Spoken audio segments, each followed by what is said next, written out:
बोलिए करुणा वरुणालय भगवान श्री राम की जय। भक्त वत्सल श्री राम की जय। जय श्री राम, जय श्री राम। सितंबर 2023 में मध्य प्रदेश में मानधाता पर्वत पर आदि गुरु शंकराचार्य जी की एक भव्य मूर्त का अनावरण किया गया। यह मूर्त स्टैचू ऑफ वननेस के नाम से जानी जाती है। राजस्थान चलें, नाथ द्वारा में भगवान शिव की एक भव्य व दिव्य मूर्त है। भगवान शिव की यह मूर्त विश्वास की सूचक है, इसलिए इसे स्टैचू ऑफ बिलीफ कहा जाता है।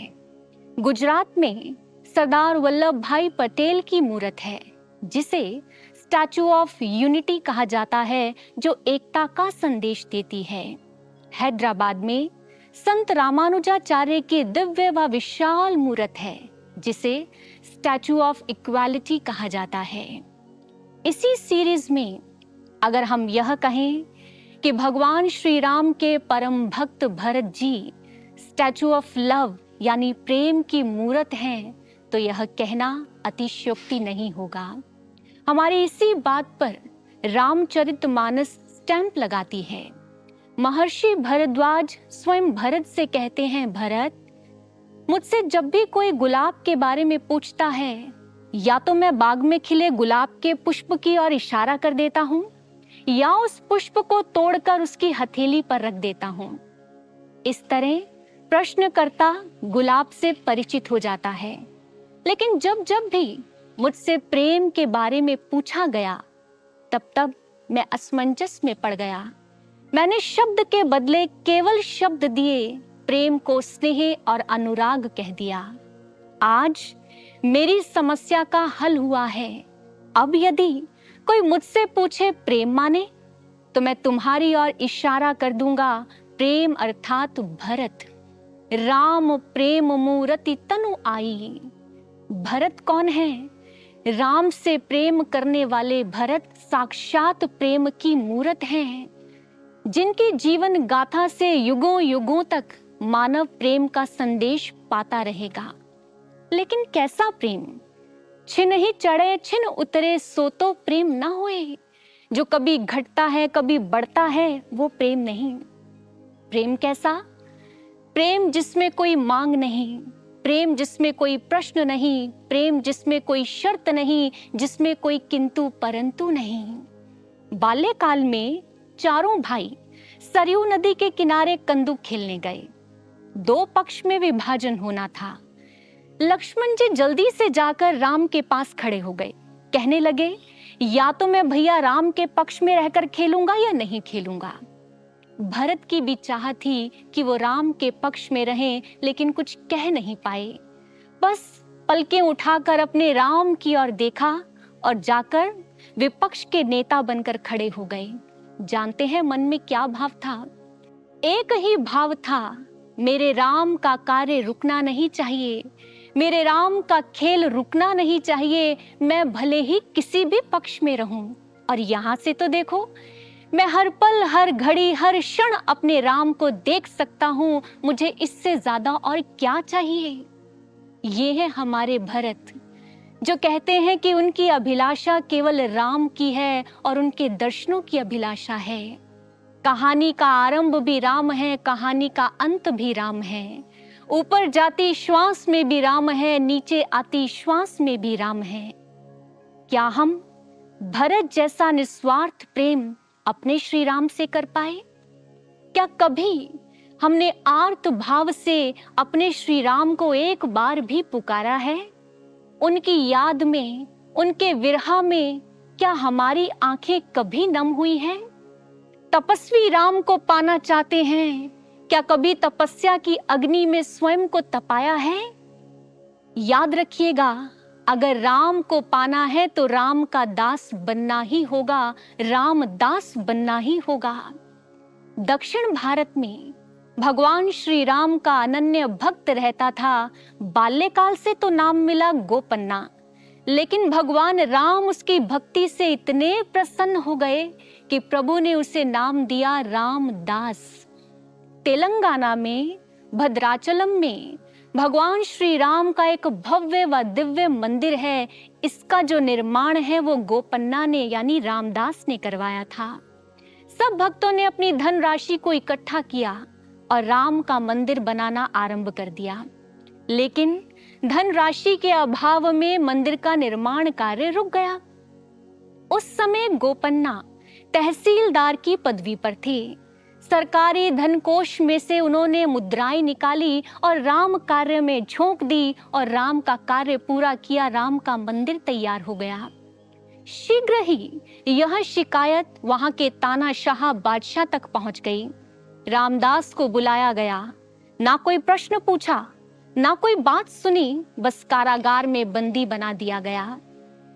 रामदास ने इसे अपने राम की आज्ञा मानकर सहर्ष स्वीकार किया।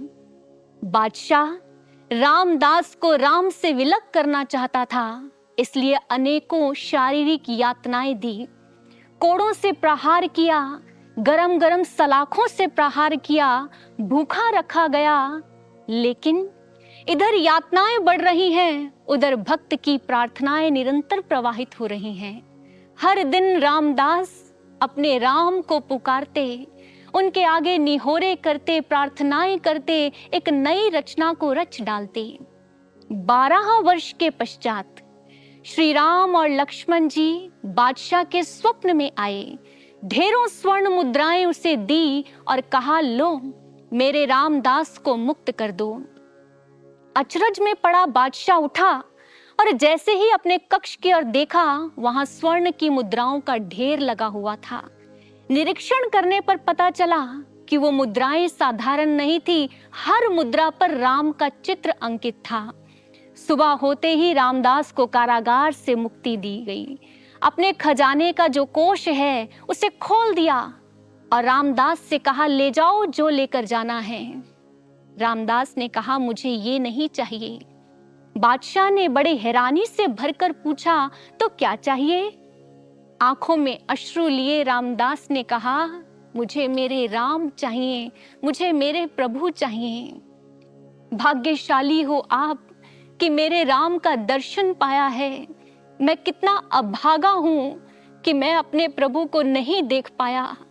12 सालों से मैं अपने प्रभु को पुकार रहा हूं, निहोरे करता हूं, प्रार्थनाएं करता हूं, प्रभु मुझे दर्शन दो, हे राम मुझे दर्शन दो।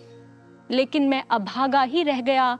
मुझे कुछ नहीं चाहिए सांसारिक संपदा, मुझे मेरे राम चाहिए। राम राम राम कहते हुए रामदास जी वहां से दौड़ गए। जैसे गोपियां कृष्ण के नाम का उच्चारण करती कृष्णमय हो गई थी और जगह जगह उन्हें कृष्ण की लीलाएं दिखाई देती थी, रामदास के साथ भी ऐसा ही हुआ। एक जगह पर देखा, माता शबरी भगवान श्री राम को जूठे बेर खिला रही है। रामदास ने सोचा, जल्दी से जाकर अपने प्रभु के हृदय से लग जाता हूं। लेकिन दौड़कर जैसे ही गया, श्री राम अंतर्धान हो गए। एक जगह केवट बैठा अपने प्रभु के चरणों का प्रक्षालन कर रहा है। रामदास के मन में आया, जाकर जल्दी से अपने प्रभु के चरणों को छू लेता हूं। लेकिन इससे पूर्व वो आगे तक जाता, वो दृश्य वहीं आलोप हो गया। वहीं धरा पर बैठ गया रामदास और फफक फफक कर रोने लगा। कहने लगा, हे राम, और कितनी प्रतीक्षा करवाओगे प्रभु, और कितनी पुकार करनी होगी, कितना भुलाना होगा। जानता हूं तेरे चरणों की धूली बनने के भी योग्य नहीं हूं, फिर भी तेरे विराट मस्तक को छूना चाहता हूं, मुझे क्षमा करना। तू अनंत आकाश है, अमृत की अनंत धाराओं का स्रोत है। मैं एक बंजर बांझ भूमि तेरी धाराओं से सिक्त हो जाना चाहता हूं, मुझे क्षमा करना। मेरा हृदय मलिनताओं की कितनी परतों में दब है, फिर भी मैं इस हृदय में तुझे बिठाना चाहता हूं, मुझे क्षमा करना। मेरे मन में कामनाओं के कितने तूफान बंद हैं, फिर भी मैं इस मन से तेरी भक्ति करना चाहता हूं, मुझे क्षमा करना। हे राम, मैं जानता हूं प्रभु, मैं आपको पाने के योग्य नहीं हूं, फिर भी मैं आपको पाना चाहता हूं, मुझे क्षमा करना, मुझे क्षमा करना। दया करो हे राम, दया करो। मुझसे तो अच्छी गिलहरी थी प्रभु, जिसे आपका स्पर्श मिला। मुझसे भाग्यशाली तो ये माता शबरी है, जिसे आपके दर्शन करने का आनंद मिला। साधारण सा दिखने वाला केवट आपके आशीष को पा गया, लेकिन प्रभु मैं तो वंचित रह गया, मैं तो वंचित रह गया। अब और ये पीड़ा सही नहीं जाती प्रभु। मुझ में भरत जैसा प्रेम नहीं, मुझ में अयोध्या वासियों जैसा धैर्य नहीं। अब ये पीड़ा असहनीय है प्रभु, दया करो हे शरणागत वत्सल, दया करो।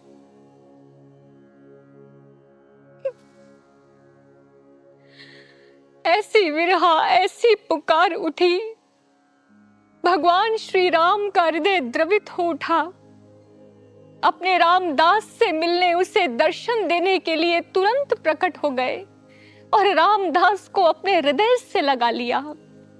आज एक बार पुनः प्रेम, विश्वास, समर्पण और भक्ति की जीत हुई है। चाहे सतयुग हो, चाहे त्रेता युग हो, चाहे द्वापर हो, चाहे कलयुग हो, हर युग में भगवान का नियम अटल रहा है। प्रेम ते प्रकट हो ही मैं जाना। मैं प्रेम से प्रकट होता हूँ, मैं प्रेम की पुकार को सुनकर तुम्हें दर्शन देने आता हूँ। अगर मुझे पुकारना है, मुझे बुलाना है, तो सच्चे प्रेम से जुड़ जाओ। मैं तुमसे भी ज्यादा तुम्हें पाने के लिए अधीर हूँ। और इसके साक्षी हम स्वयं भरत जी के जीवन में देख सकते हैं। जिस समय रावण का वध हो गया, भगवान श्री राम वापस जाना चाहते हैं। विभीषण भगवान श्री राम को लंका दिखाना चाहते हैं। उस समय श्री राम कहते हैं विभीषण से, विभीषण मेरा भरत मेरी प्रतीक्षा कर रहा है, मुझे जाना है। अब मैं और विलंब नहीं कर सकता। मुझे अपने भरत को दर्शन देना है, उसे अपने हृदय से लगाना है। मुझे जाने दो, कोई ऐसा प्रयास करो कि मैं शीघ्र अपने भरत तक पहुंच जाऊं। प्रयास हुआ। पुष्पक विमान में हमारे प्रभु आरूढ़ हुए और शीघ्र ही भरत के पास पहुंच गए। भरत की पुकार आज सफल हो गई। सामने श्री राम खड़े हैं, दौड़कर अपने श्री राम के चरणों से लिपट गया। श्री राम को जीवन में लाना है तो एक पुकार उठानी होगी, विरह के ताप को सहना होगा, उस प्रेम को जानना होगा जिस प्रेम की पुकार से श्री राम दौड़े आते हैं। और हृदय से आप प्रभु के चरणों में ये प्रार्थना अवश्य करना कि प्रभु हमें भी अपना भक्त बना लीजिए। हे श्री राम, हमें भी अपना दास बना लीजिए, हमें भी अपना दास बना लीजिए। बोलिए करुणा वरुणालय भगवान श्री राम की जय। भक्त वत्सल श्री राम की जय। जय श्री राम, जय श्री राम, जय श्री राम।